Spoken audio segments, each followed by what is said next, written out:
Hey guys, how's it going? So, this is a little bit of a voiceover that I'm gonna do before starting the podcast. Just wanted to give you a heads up that the audio in this podcast is really bad, so you guys have to bear with me. And for next time, I'm gonna be more aware of where I put the microphone so you don't hear the wind sound. So, hope you guys enjoyed and take a seat and see you on the podcast. Okay, so I chose Jiu-Jitsu because I think it's a different sport than most sports. And by different, I mean that it's something that you never stop learning about. And you always have a different view of what the sport is. And that's what I mean by that. I'm not saying that I am saying that when you start the sport, you never stop learning, but you also never stop learning about the sport. There's a lot of ways that I've heard jiu-jitsu, how jiu-jitsu was made, how it was created, why it was created, with what intentions. So you're always really learning about jiu-jitsu as a whole, of what it means. And I think that the one that really stuck to me was about Joe Rogan's comments on Jiu-Jitsu. He said that Jiu-Jitsu is a lifestyle. It's something that you can include in your schedule, and it's gonna feel like something you should be doing and something that you can't stop for many reasons, but it's something that it's gonna take you to a different level of self-consciousness and to a different level of how you deal with life. So Joe Rogan said that, and then he complemented with having a power among regular people. And I know this sounds a little bit like archaic, or sounds a little bit aggressive or minimalistic, if you want to say that. But I kind of agree. I think that it has something that we really don't think about every day that we actually should, in my opinion. We are beings that have lived through so many eras, so many generations, and somehow we still manage to remember or pass on what being a human is like, and what primal humanity had. We can still learn about it, and it's something that never leaves us. You can be living in a country that has as much technology as a country can have, and you can still sit on your room and think about, okay, so why am I eating? Oh, because it's something that you need to survive. Why am I drinking water? Because you need it to survive. Why do I walk on two legs? Because that's how you were designed to survive. So, what is surviving? Well, surviving can mean a lot of things. To me, surviving is keeping yourself in the living state. I know it sounds pretty weird, but keeping yourself in the living state, and because you need to reproduce so you can keep living through generations, so you can pass on your genes. But that's pretty much it. So even if we have all this technology, we can still go back to this super minimalistic, super primal state that everyone has, and it is true until today. We are all animals. We are all beings that have a cycle of life that it's really well known, and nothing's gonna change it.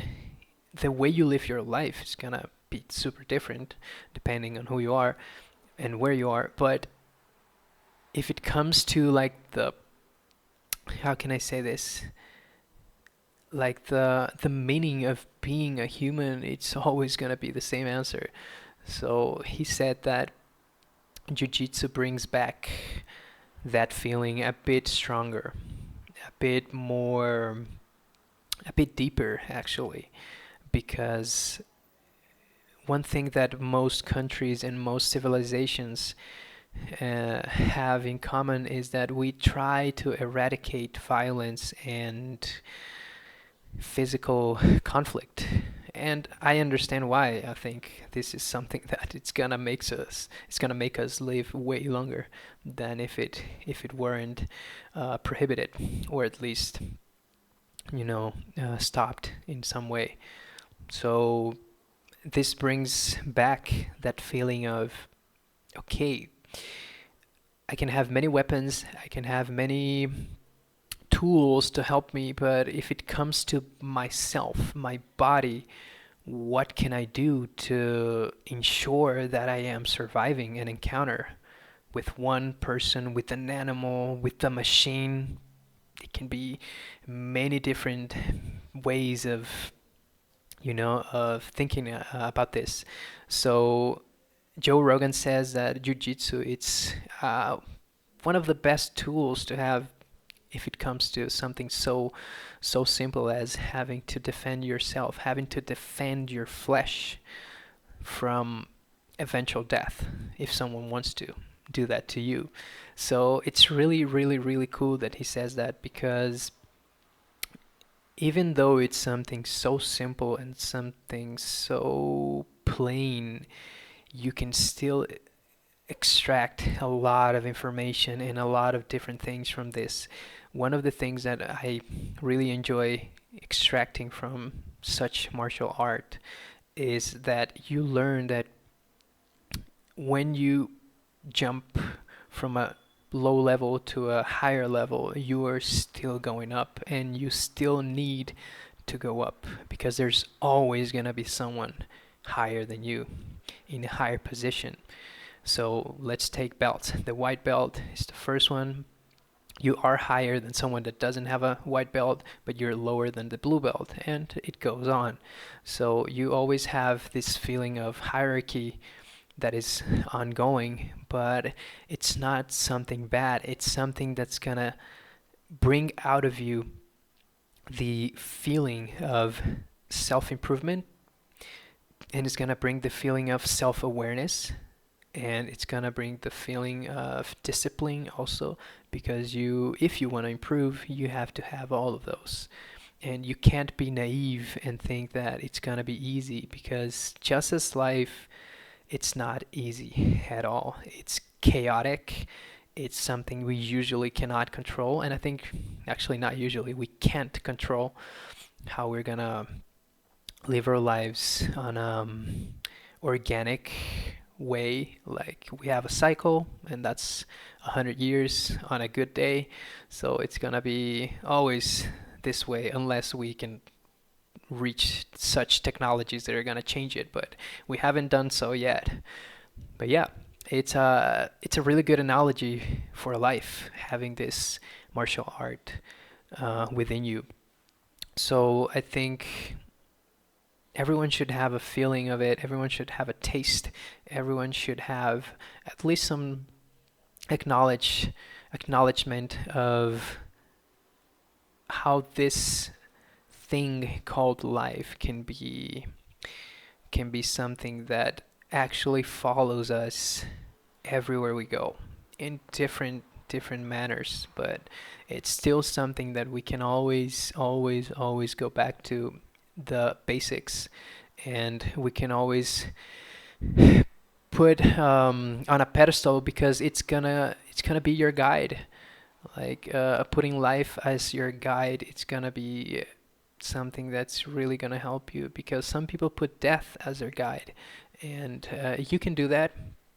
But in my view, if you put life as your ultimate guide, you are actually gonna take everything not for granted. You're gonna be super grateful. You're gonna be the best, how can I say, the best version of yourself, and it's gonna really take you to play. It's gonna really take you to places. It's gonna really make you feel like you actually did something with the short period of time you were alive. Because I do understand that it's a short period. Like if you wanna battle against the oldest creatures, we really have like 0.1% of existence. And I think it's even less. Like we don't even count based on the universe age. So yeah. So now I'm gonna do a little pause and then I'm gonna go back.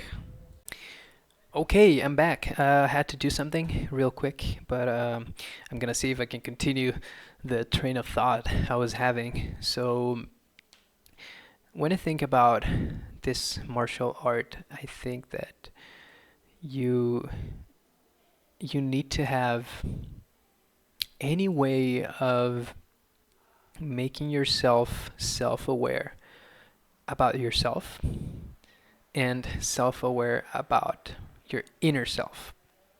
To me, being yourself and having yourself as a whole and having an inner self are two different things. So, what is yourself? It's the outer layer of your being, of your essence. So, it's how you look, it's how you act, sometimes how you think, and it's a little bit more superficial, just like the the name suggests. And when I talk about inner self, I talk about deep, deep, deep thoughts. And these thoughts are usually related to existence. So I think a lot of people have had this experience within their minds that you start thinking about how am I alive? How am I here? How is everything alive? How is the universe alive? How am I existing? What's going on here? What it would be like if we didn't exist, if we never existed. What happened before the Big Bang? What happened before God being created? So these deep questions, deep thinking is the inner self. And I think sometimes we need to be more connected to it.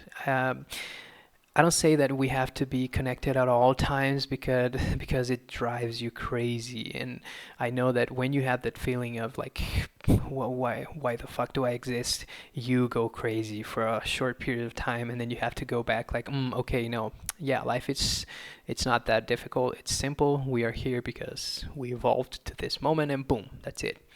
But I think um, having you exercise yourself to get into those deep, deep convos and deep trains of thoughts is going to help you. It's really going to help you focus more on finding the balance of what life is and what life can be. So if you don't think about this, you are going to live a pretty good life. I totally agree.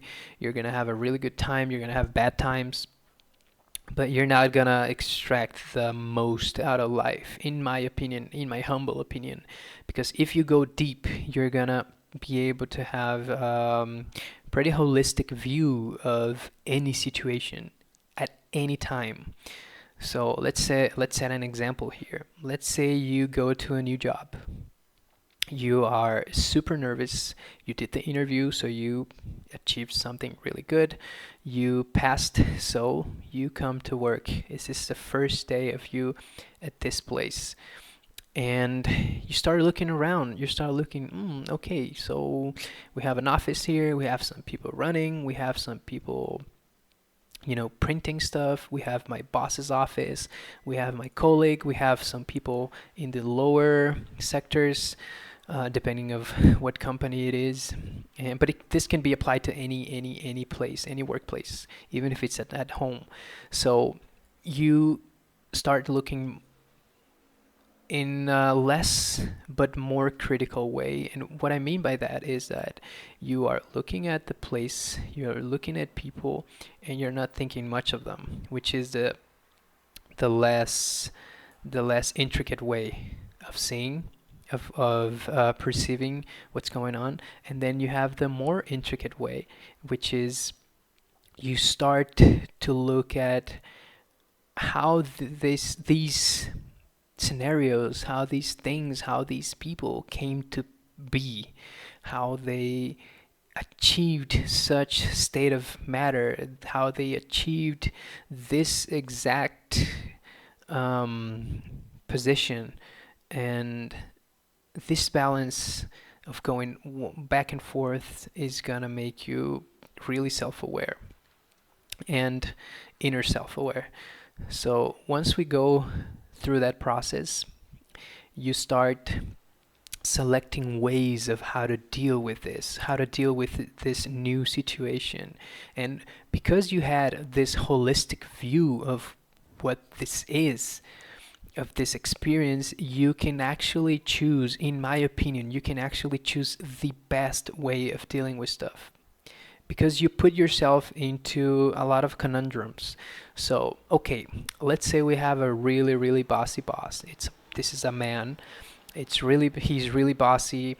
He takes matters into his hands, so he's really capable, but his personal and cognitive skills sometimes lack some balance. And okay, so you're thinking that if you have the whole view, you're gonna think about, okay, can this person harm me physically? Why would I think that, Ben? This is actually a really good thing to think about, because if you have the answer of can they harm you, and you have your answer, then okay, that's a point, that's a matter that you're gonna leave aside and you're not gonna think about. Or you're gonna have all the variants of actions that you could take, um, from this scenario. Okay, now you think about cognitive skills that you may need while dealing with this person, not only physical. So you think about, am I smarter than him? Is he smarter than me? What if I am smarter? What if he is smarter? What if he is smarter? What should I do? So you put this scenario aside and you choose your options and what you can do. So in that way, you actually become super rational and irrational at the same time. That's the thing that I'm trying to say. I'm reading the Jordan Peterson book, and it's really giving me a confirmation of something that I have been seeing, like this pattern that I have been encountering for, I don't know, since I was like 5, since I gained conscious, that balance is always gonna be the best option. Always. And he says this about he says this in a political way, but it's actually not. The names are pretty political. The nomenclatures are really political, but they're actually not. So hear me out. He says that being conservative is having rationality as your guide and choosing to follow the rules, to follow whatever it's in front of you, you're gonna follow it with no margin to have freedom or creativity. And then he says you have the liberal side, which is the creativity side, which has in its main point that you have to be creative. You have to escape conservationism, and you have to escape the rules. So you can have the best, you can extract the best out of the conservative side. So both sides need each other in order to become something greater. Like this is really simple, but he really emphasizes that it's actually true. You need both sides. You need to have the balance. You need to at least be willing to reach or to go towards the balance. So in this way, I think that I have been thinking, and I have been trying to explain what this feeling of finding balance means. and I still don't have the answer. I still have no idea how I can explain it, and I think this podcast is gonna really help me have at least a little bit of a closure and a little bit of proximity to the answer. And that's why I really want to invite a lot of people to have them share their opinions and to have them share their experiences and see if we can find some answers and see if we can create new points of view, create new ways of thinking. So yeah, this is gonna be it. It's gonna be really short because I'm out of ideas, and yeah, we're gonna see how this does, and I'm gonna try to have the next one be in Portuguese, so I can talk a little bit more about stuff from Brazil. And not that I'm not gonna talk about it in English, but I think talking in Portuguese is gonna make it way more fun. So yeah, I hope you guys enjoyed, and see you guys on the next one. Shoma.